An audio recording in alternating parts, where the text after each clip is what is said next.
C'est une affaire qui fait grand bruit en Ukraine, un scandale politique dont Volodymyr Zelensky se serait bien passé en pleine guerre avec la Russie. Le président ukrainien entame aujourd'hui des consultations pour remplacer son chef de cabinet. L'homme s'appelle Andriy Yermak. Il était très influent auprès de Zelensky, certains le voyant même comme un vice-président de facto. Andriy Yermak a dû démissionner à la suite d'une enquête pour corruption dans le secteur de l'énergie. Pendant ce temps, les bombardements continuent. Ce matin, Kiev fait état de nouvelles frappes russes sur au moins 2 quartiers. On va en parler avec notre correspondant en Ukraine, Gulliver Krag. Bonjour Gulliver. On commence, si vous le voulez bien, par les informations les plus fraîches, par ces frappes. La situation sur le terrain ce samedi matin, vous êtes dans l'un des quartiers de Kiev touchés. Quelle est-elle, cette situation? Oui, plusieurs immeubles ont été touchés cette nuit. C'était une nuit particulièrement bruyante. On a entendu beaucoup d'explosions, un très grand nombre de drones.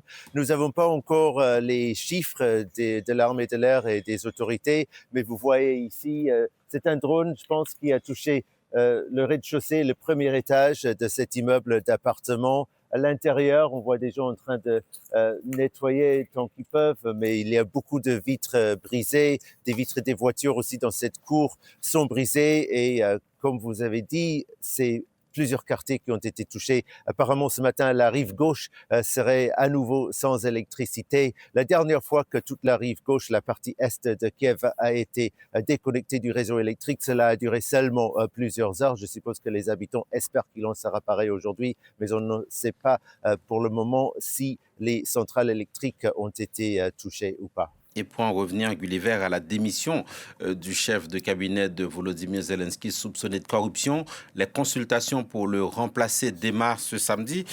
Certaines voix parlent de séisme politique aujourd'hui en Ukraine.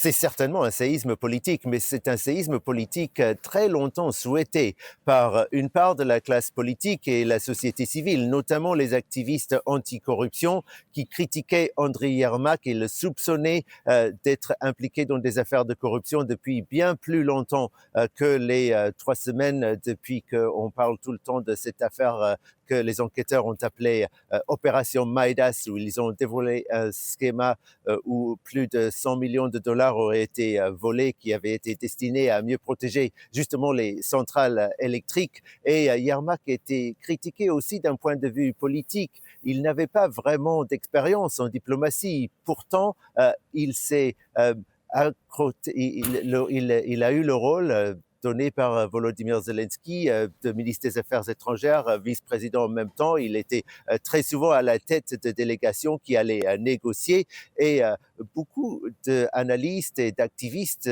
disaient aussi en s'appuyant sur des sources européennes et américaines qu'en fait, M. Yermak n'était pas le mieux qualifié pour mener ces discussions.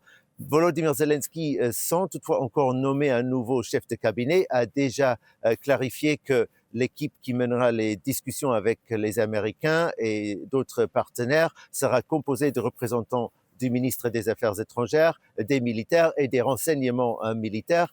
Donc, c'est à peu près les mêmes gens qui sont partis à Genève pour les dernières négociations avec les Américains et trois pays européens. Moins Andriy Yermak. Donc il y a tout de même une continuité dans l'équipe qui va négocier et pour les plus optimistes en Ukraine, cela ne va aller que pour le mieux et surtout le sentiment était vraiment que la seule manière pour Volodymyr Zelensky de se sauver politiquement et de ne pas être lui-même impliqué dans cette histoire de corruption, c'était bien de se débarrasser de son bras droit Andriy Yermak. Merci beaucoup, Gulliver Krag. À Kiev,